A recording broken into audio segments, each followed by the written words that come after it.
Hoje eu converso com uma mulher que, ao liderar grandes instituições financeiras, percebeu o quanto ainda é pequena a participação feminina no universo dos investimentos. Mineira e CEO de 2 empresas do mercado financeiro, ela tem o propósito de orientar mulheres na hora de investir.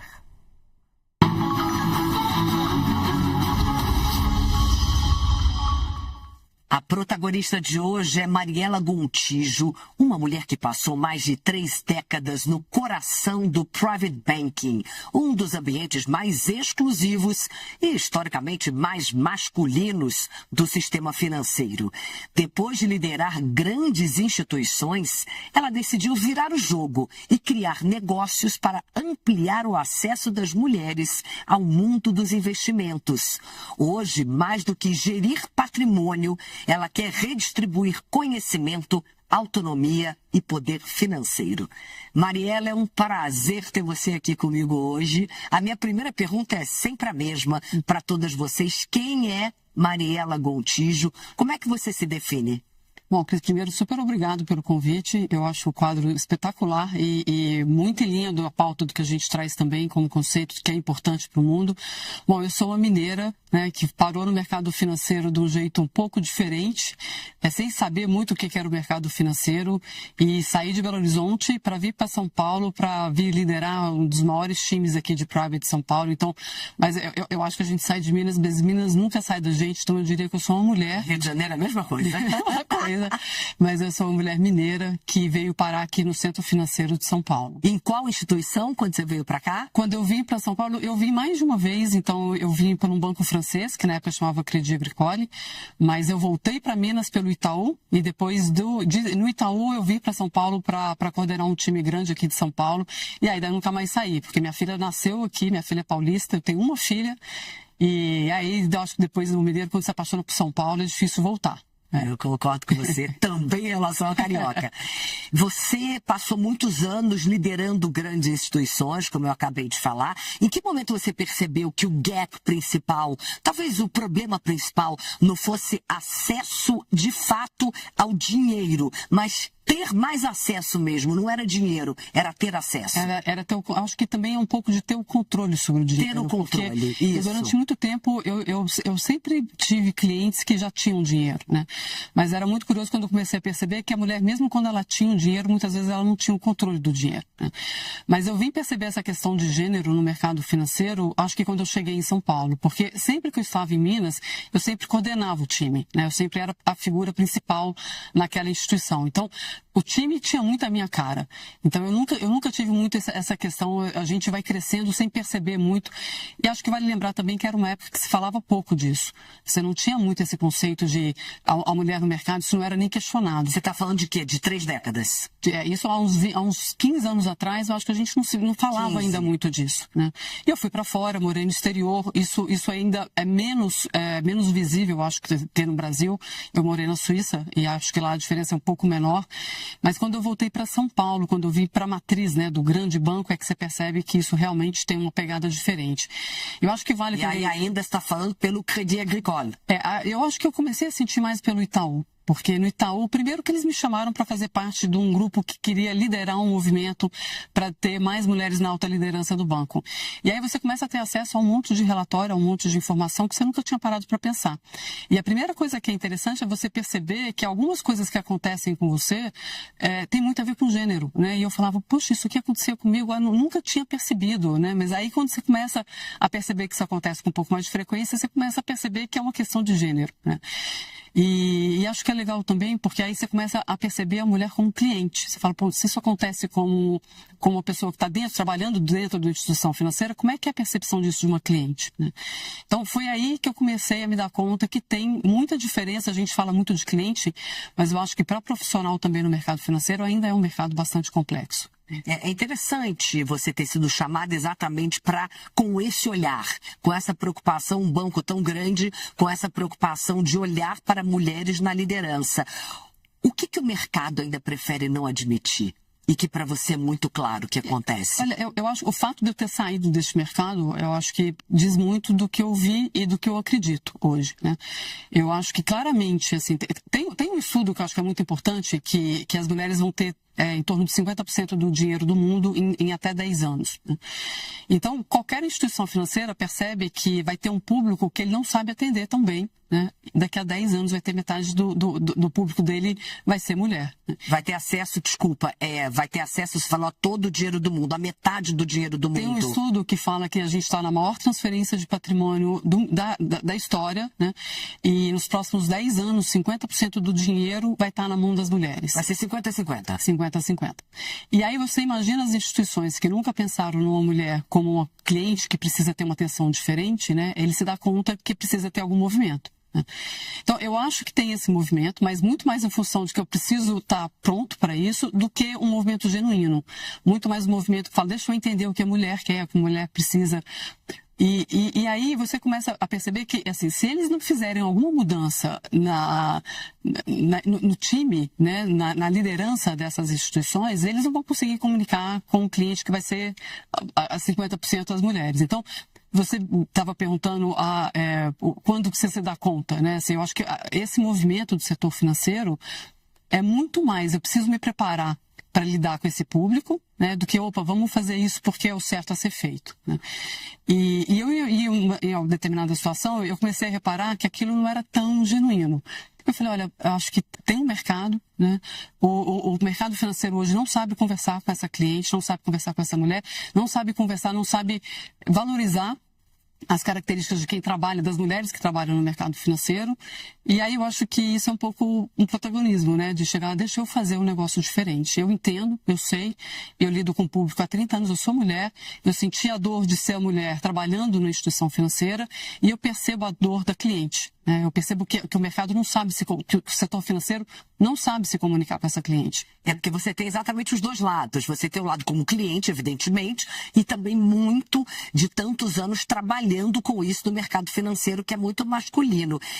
Como foi essa mudança total, essa transição de carreira e o que você faz hoje? De que maneira você ajuda as mulheres nessas questões financeiras de investimento?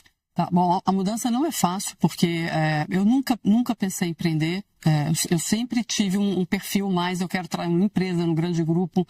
Então, não é uma mudança que você faz sem se preparar. Acho que esse é o primeiro ponto. Assim, não é, tem gente que consegue fazer sem se preparar, mas para mim foi uma mudança que eu fui me preparando. Né? E isso é essa preparação? Inclusive financeiramente. Como é que eu vou abrir mão de uma coisa segura, né, de um resultado que cai ali, e para ir para uma aventura. Né? Então, tem uma preparação. Acho que a primeira, para mim, foi financeira. Deixa eu me preparar, deixa eu ver o que eu preciso ter aqui de reserva para poder me aventurar. E na hora que eu fiz o check, esse aqui, consigo. E outra coisa, não é sem abrir mão. Você abre mão de muita coisa e você tem que ter consciência disso. Então, não é que eu vou ter que abrir mão de um padrão de vida que eu tinha, né? Vou ter que abrir mão de uma facilidade, né? Mas em busca de uma coisa que você tem muita convicção. Assim, para mim estava muito claro que o mercado não sabe conversar com a mulher, que não valoriza a mulher da forma que ela deveria ser valorizada. E eu vi um espaço, assim, muita gente fala, você está fazendo uma coisa com propósito. É com propósito, porque eu não tenho dúvida de que quanto mais mulher protagonista com dinheiro, o mundo vai ser um mundo muito melhor, eu não tenho nenhuma dúvida disso. Né? Mas também é uma oportunidade de negócio, porque tem um gap. Eu acho que por mais que as instituições estão se mexendo, eles ainda não têm representatividade para saber lidar com esse tipo de público. Né? E aí tem um negócio que a gente sabe fazer muito bem. Mas é difícil, não é? Tem que ter muita resiliência, tem que ter muita paciência, muita convicção, tem que montar um bom time, tem que ter bons parceiros, acho que você tem que ter um bom nome. Você se considera o quê? Uma consultora financeira das mulheres? Como é que você se autodefiniria? Quando a gente fala da gente, a gente é um family office. Né? Tá. Então, e aí você é uma gestora a gente chama de gestora de fortuna. Né? Mas não necessariamente precisa ser fortuna. Então, qual que é o quando ponto? a gente fala em fortuna, a gente pensa em milhões e milhões, né? Então, a minha origem é de private banking, né? Então, a minha origem é realmente de gestão de patrimônio, né? De fortunas, né? De dinheiro mais pesado. De dinheiro mais pesado. Que, por incrível que pareça, não. Que está mais na mão dos homens, né? Como consequência. Então, quando a gente montou a empresa, mesmo tendo uma pegada mais feminina, vieram mais homens como clientes, né? O que a gente sempre provocou era, deixa a gente educar suas filhas, deixa a gente falar de dinheiro para suas mulheres, né? Mas a gente sempre teve uma dorzinha, porque a gente falava, a gente quer falar com ela, né? E a gente montou a segunda empresa, que é uma empresa para clientes menores. Menores ainda grandes, porque a gente ainda quer chegar na menor. Então, a gente hoje tem uma empresa de 1 a 10 milhões de investimento, que já não é considerado grande fortuna, mas a gente percebeu que se a gente não educa a mulher nesse início da criação do patrimônio, ela não vai chegar, ela não vai ser cliente do outro segmento, né? E a gente hoje, então, atende clientes acima de R$1 milhão, mas a gente já tem estudo para a gente já começar a fazer isso para clientes menores. E o que é legal também, esse é um propósito tão grande da empresa, que já aconteceu de gente ligar para a gente sem dinheiro nenhum. A gente senta e fala, não, deixa eu te ajudar. Entendemos o seu caso, eu quero que essas mulheres, quando elas chegarem lá, elas queiram ser nossas clientes, né? E isso é um papel nosso, eu acho que tem muito de propósito na empresa. Então, quando a gente encontra uma mulher que mesmo não tem perfil de ser cliente nossa, a gente senta e fala, pelo menos uma conversa, uma olhada na carteira a gente vai fazer. Ah, interessante. Existe um jeito feminino de investir? Tem um jeito feminino que é muito mais eficiente, por sinal. A gente tem também vários estudos. Tem um estudo interessante da Fidelity que fala que mulheres que fazem gestão de patrimônios, elas têm uma rentabilidade superior à dos homens. E é interessante quando você começa a entender por quê. Porque a mulher estuda mais, ela é mais detalhista, ela vai com mais profundidade. Como ela tem mais receio, ela se certifica mais das informações para tomar uma decisão. E tem outra coisa interessante, é que a mulher, ela não tem necessidade de ficar provando nada. Então, ela trada muito menos. Então, ela compra e vende muito menos posições. Então, ela estuda muito, ela faz o investimento que ela confia e ela carrega esse investimento. Ela é menos agressiva como investidora. Ela é menos agressiva e ela é mais profunda. Então, quando você pega esse estudo, a Fidelity fala que, em geral, mulheres rendem em torno de 0,4%, 0,5% a mais ao ano do que quando os patrimônios são geridos só pelos homens. Né? Existe um jeito errado que é tipicamente feminino de investir? Existe um jeito clássico errado de tratar o dinheiro. Porque esse é um tema importante. Assim, antes de você investir, acho que a mulher tem um problema antes. Ela não sabe lidar com dinheiro. Então, primeiro, a maioria das mulheres que a gente pergunta o quanto você gasta? Não sei, nunca fiz essa conta. Eu diria que o primeiro erro feminino é não ter controle do que ela gasta, né? E uma sensação, a gente está num momento que as mulheres estão começando a ganhar dinheiro e elas estão numa sensação de eu posso tudo, eu não quero passar vontade de nada, né? Então a relação dela com o dinheiro, anterior a guardar o dinheiro, precisa ser repensada. Primeiro, de tomar esse cuidado de ter um pouco mais de controle do que você gasta, porque não é só poder, mas é você se colocar numa posição que, se você não tiver um controle, lá na frente você não vai conseguir manter esse padrão de vida, né? Bom, como você já disse aqui, liderança feminina no mercado financeiro, aí falando do mercado financeiro em si, é uma exceção. O que está faltando para que mais mulheres ocupem espaços no mercado financeiro, que é muito masculino ainda? Então, olha, essa era uma discussão que a gente tinha muito lá, porque é muito difícil você, enquanto uma líder mulher no mercado financeiro, sempre que você vai ser avaliado por homem, né?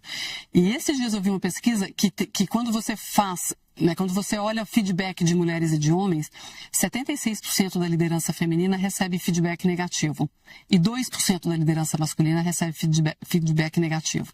Então, o conceito é que quem te avalia, quem está te dando feedback é um homem, né? Porque mesmo você sendo líder, os presidentes, a diretoria executiva dos bancos ainda é em grande maioria, acho que 18% só de mulheres hoje. Então a grande maioria é homem.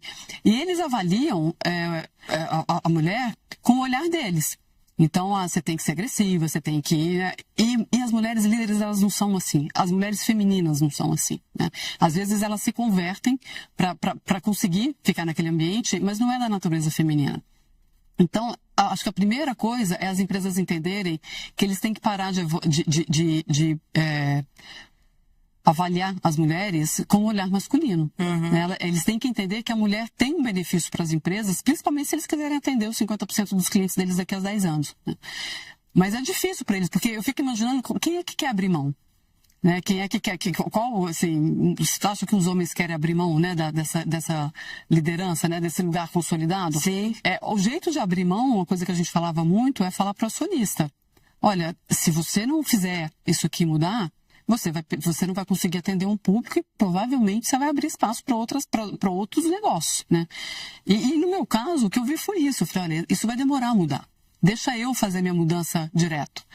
Se você tivesse que dar um conselho para mulheres que estão aqui nos assistindo, que ganham dinheiro, mas ainda não conseguem investir ou investem muito menos do que deveriam ou poderiam, qual seria esse conselho? Eu acho que eu diria assim, acha o que te move, eu acho o que te faz ter interesse em cuidar do dinheiro. Mais do que aprender, eu acho que se você fala para a mulher, acha o seu objetivo para ter dinheiro, ela muda o interesse dela em tratar aquele tema. Eu acho que a gente está num patamar anterior. A mulher tem que querer ter dinheiro, ela tem que ter prazer em ter dinheiro, né? E ter a consciência de que quem tem liberdade financeira, a gente fala isso muito, provavelmente você já escutou isso muito. Você tem liberdade financeira, tem liberdade de escolha, né? Então, você tem que encontrar o que te move, né? E aí, na hora que você encontra, o fato de você ter interesse, você vai correr atrás naturalmente. Que seja... Eu quero que minha filha vá estudar na Espanha, até eu quero comprar essa bolsa. Não importa. Não, eu quero comprar essa bolsa. Pode ser o objetivo mais fútil. Eu quero comprar essa bolsa, mas sem que isso me atrapalhe lá no futuro. Sim. E às vezes você chega e fala, se você adiar a compra dessa bolsa por 2 meses, o retorno do seu investimento já vai ser possível de comprar a bolsa, né? Então, quando você explica isso para a mulher, por isso que eu falo que o mercado hoje não sabe conversar. O mercado chega e fala, você não pode comprar a bolsa. Isso é fútil, né? Não é isso que a gente quer escutar. Eu trabalho um monte. Eu quero comprar a bolsa, mas só me fala qual que é o impacto se eu comprar. Eu quero que a decisão seja minha. A gente fala isso para as mulheres, a gente não está aqui para falar para você não gastar dinheiro. A gente está aqui para te dar todas as informações para você tomar a decisão. Se você quer comprar ela agora ou se você quer comprar ela daqui a 10 anos. Foi muito bom conversar com você, Maria. Já estou pensando um monte de coisa aqui. Para a gente encerrar, o que significa para você ser protagonista da sua própria história? Eu acho que para mim foi ter tido coragem de sair de um ambiente muito confortável e ter coragem de seguir um sonho que eu acho que tem um impacto muito grande. Tem impacto na minha vida, mas eu acho que tem um impacto na vida de muitas mulheres. E cada mulher que a gente causa esse impacto assim, me confirma que ter sido protagonista naquela hora foi importante. E deve dar um super orgulho também, né? Dá muito orgulho. Acho que não só eu estou aqui falando em nome de um time inteiro, eu acho que o time inteiro tem muito orgulho do que a gente está fazendo.